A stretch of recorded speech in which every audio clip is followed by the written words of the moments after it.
हड़का खाल युद्ध। हड़क्या खाल युद्ध। इस समय मेवाड़ की सेना ने अपने बहुत से भूभाग मराठों के अधिकार से वापस ले लिए। अपनी सफलताओं से उत्साहित होकर राजपूत सेना हड़क्या खाल नामक नदी के किनारे चंदू स्थान पर जा पहुंची और मराठों के दूसरे क्षेत्रों को अपने अधिकार में करने की सोची, परंतु मेवाड़ की संयुक्त सेनाओं की सफलता ने होलकर राज्य की राजमाता अहिल्याबाई को चिंतित कर दिया और अवसर की नाजुकता को देखकर वह सिंधिया से मिलने गई। तब उसने तुलाजी सिंधिया और श्री भाई के नेतृत्व में 5,000 सैनिक नाना सदाशिव राव की सहायता के लिए भेजे। सदाशिव राव इस समय मंदसौर में डेरा डाले हुए थे। अहिल्याबाई द्वारा भेजी गई सेना ने कुछ समय तक मंदसौर में ठहरकर अपनी रणनीति तैयार कर संपूर्ण मराठा सेना चंदू की ओर बढ़ने लगी। तब महाराणा भीम सिंह ने उसका मुकाबला करने के लिए मेहता मालदास के नेतृत्व में सादड़ी ठिकाने के सुल्तान सिंह, देलवाड़े के कल्याण सिंह, कानोड़ के रावत जालिम सिंह, सनवाड़ के बाबा दौलत सिंह आदि राजपूत सरदारों को अपनी अपनी सेना सहित मराठों से युद्ध करने को भेजा।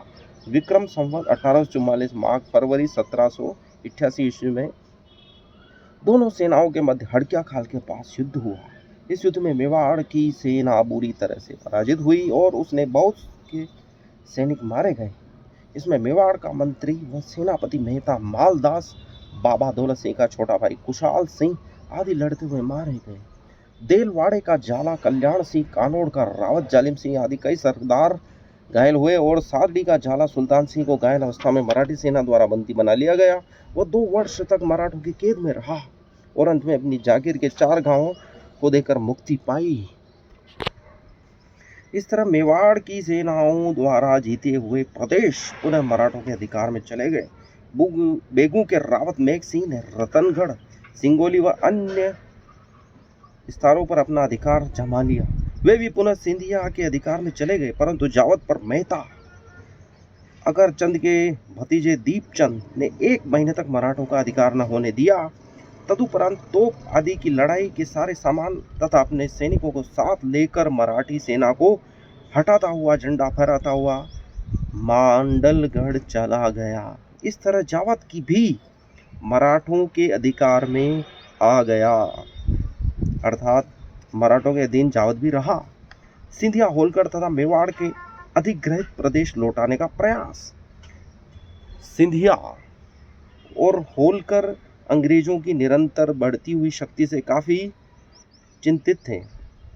सिंधिया और होलकर अंग्रेजों की जो शक्ति बढ़ रही थी उससे काफी चिंतित हो गए। अतः अंग्रेजों की बढ़ती हुई शक्ति को रोकने के उपायों पर विचार करने के लिए दोनों ने एक दूसरे से मुलाकात करने का निश्चय किया। इसके कुछ समय पूर्व ही मराठा सेना को अंग्रेजों से परास्त होना पड़ा था, अतः अब दोनों ही अंग्रेजों से भयभीत थे। दोनों ने अंग्रेजों के एक साथ लड़ने का निश्चय किया। विक्रम संवत 1862 अर्थात ईस्वी सन 1805 की वर्षा ऋतु में सिंधिया और होलकर मेवाड़ में बदनूर के करीब एकत्र हुए। अंग्रेजों से पराजय का बदला लेने को उत्सुक भी थे, पुनः पराजय के भय से सहमे हुए भी थे। उत्तरी भारत में सभी प्रकार की शक्ति से वंचित और नर्मदा के उत्तर और दक्षिण के समृद्ध इलाकों के हाथ से निकल जाने के परिणाम स्वरूप सिंधिया और होलकर की आय के स्रोत दिनों दिन कम होते जा रहे थे। अभी तक इन्होंने लूटमार के द्वारा धन संपत्ति अर्जित की थी और उससे अपने सैनिकों का वेतन चुका रहे थे। अब उनकी सेनाओं के वेतन काफी चढ़ गए थे और वेतन न मिलने पर वे कभी भी विद्रोह कर सकते थे। लूटमार के व्यस्त मराठा सैनिकों में अनुशासन की भारी कमी थी, इसलिए सिंधिया और होलकर को बार बार लूटमार की नीति अपनानी पड़ती थी। मराठा सैनिकों के झुंड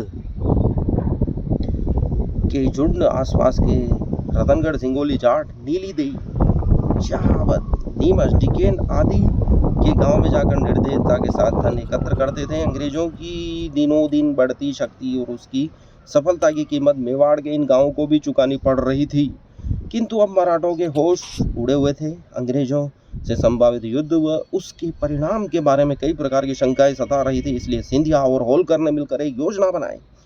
मेवाड़ के दुर्ग पहाड़ों और पर्वत श्रृंखलाओं में स्थित होने के कारण वह अत्यंत सुरक्षित था, इसलिए क्यों न इसमें धन संपत्ति व परिवार के सदस्यों को रखकर सुरक्षित रखा जाए। इस हेतु सिंधिया व होलकर ने अपने अपने अधीनस्थ दुर्गों में यथा रतनगढ़, सिंगोली, जाट, रामपुरा, हिंगलाजगढ़ तथा अन्य में अपनी धन संपत्ति तथा परिवारों को सुरक्षित रखने का निश्चय किया। इसी समय सिंधिया ने अंबाजी इंगलिया को फिर से अपना मंत्री नियुक्त किया। अंबाजी महाराणा तथा उसके सरदारों से पहले से ही अप्रसन्न था।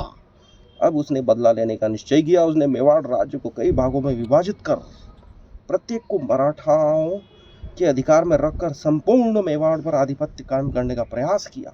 इस समय रावत संग्राम सिंह शक्तावत तथा कृष्णदास पंचोली तो होलकर के और सरदार सिंह चुंडावत सिंधिया के दरबार में महाराणा के प्रतिनिधि थे।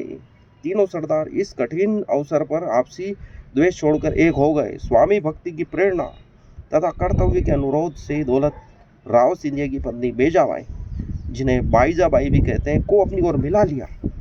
बेजाबाई राजपूतों के गौरव तथा समय की गति को समझने वाली नारी थी। बाईजाबाई ने जसवंत राव होलकर से मिलकर पूछा, क्या आप भी मेवाड़ को अंबाजी के हाथों बेच देना चाहते हैं? फिर उसके सम्मुख महाराणा की ऐसी मर्मस्पर्शी शब्दों में तस्वीर खींची कि उसका जी पिघल गया। संग्राम सिंह सरदार सिंह को ढांढस बताते उसने कर दिया कि मैं आप लोगों को विश्वास दिलाता हूं कि अंबाजी की इच्छा पूरी न होने दूंगा। आप लोग आपस का वेट छोड़कर एक हो जाएं। तब होलकर मेवाड़ के इन सरदारों को साथ लेकर सिंधिया के पास गए और उसने मेवाड़ राज्य के संकट को उबारने की अपील करते हुए कहा, महाराणा हमारे मालिकों के मालिक हैं, उन्हें सताना ठीक नहीं।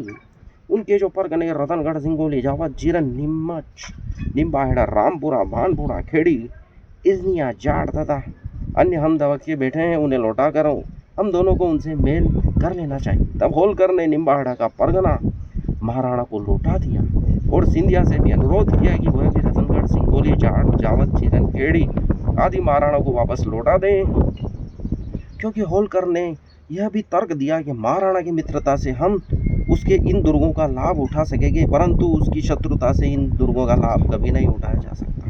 होलकर की बातों से प्रभावित होकर सिंधिया ने महाराणा के दूतों को बुलाकर अपने शिविर में सम्मानपूर्ण स्थान दिया, परंतु कुछ दिनों बाद ही होलकर को अपने एक संवाददाता का इस आशय का पत्र मिला कि जिसमें सूचित किया गया कि महाराणा का भैरव बख्श नामक एक दूत टोंक में स्थित अंग्रेजी अधिकारी लॉर्ड लेक से मुलाकात कर मराठों को मेवाड़ से निकालने के संबंध में ब्रिटिश सरकार से सहायता प्राप्त करने की चेष्टा कर रहा है। इस पत्र को के पाते ही होलकर आग बबूला हो गए। उसने तुरंत सरदार सिंह, संग्राम सिंह तथा कृष्णदास पंचोली को बुलाकर उन्हें खूब फटकारा। उन पर कृतज्ञता तथा विश्वासघात का दोषारोपण करते हुए कृष्णदास से पूछा, क्या मेवाड़ियों का अपनी कृतज्ञता प्रकट करने का यही ढंग है? इस पर कृष्णदास पंचोली ने बड़ी नम्रतापूर्वक मीठे तथा युक्तिपूर्ण शब्दों से होलकर को समझाना चाहा, परंतु जसवंतराव होलकर के मंत्री अलीकर तांतिया ने उसे रोककर अपने स्वामी से कहा, आप और सिंधिया के बीच दुश्मनी पैदा करके ये रंगड़ आप दोनों को बर्बाद कर देंगे। ये लड़ाई आपको बर्बाद कर देगी। आपको इनकी ईमानदारी का पता चल गया, इसलिए इनका साथ छोड़ दें, सिंधिया से मेल कर लें और अंबाजी को मेवाड़ का सूबेदार नियुक्त करें। यदि आप मेरी सलाह न मानते हो तो मैं आपका साथ छोड़कर सिंधिया को मालवा ले जाऊंगा। भास्कर भाव को छोड़कर और सभी मंत्रियों ने तात्या की बातों का समर्थन किया। तब होलकर ने सिंधिया के साथ मिलकर काम करने का निश्चय किया। होलकर यहाँ से अंग्रेजों के साथ युद्ध करने के लिए उत्तर भारत की तरफ चला गया, जहां पराजित होने के बाद होलकर को लॉर्ड लेक से संधि करना पड़ी। उत्तर भारत की तरफ जाने के पूर्व होलकर ने सिंधिया से मेवाड़ के विरुद्ध कोई कदम न उठाने का अनुरोध किया, लेकिन होलकर के पराजित होने की सूचना के बाद सिंधिया ने मेवाड़ के विभिन्न परगनों रतनगढ़, सिंगोली, जाट, रामपुरा, भानपुरा, जावत, नीमच, जीरन, खेड़ी, निम्बाड़ा, बेचूर और नंदोई इत्यादि में लूटमार कर तथा कुछ अन्य से सदाशिव राव के द्वारा 16 लाख रुपए वसूल किए।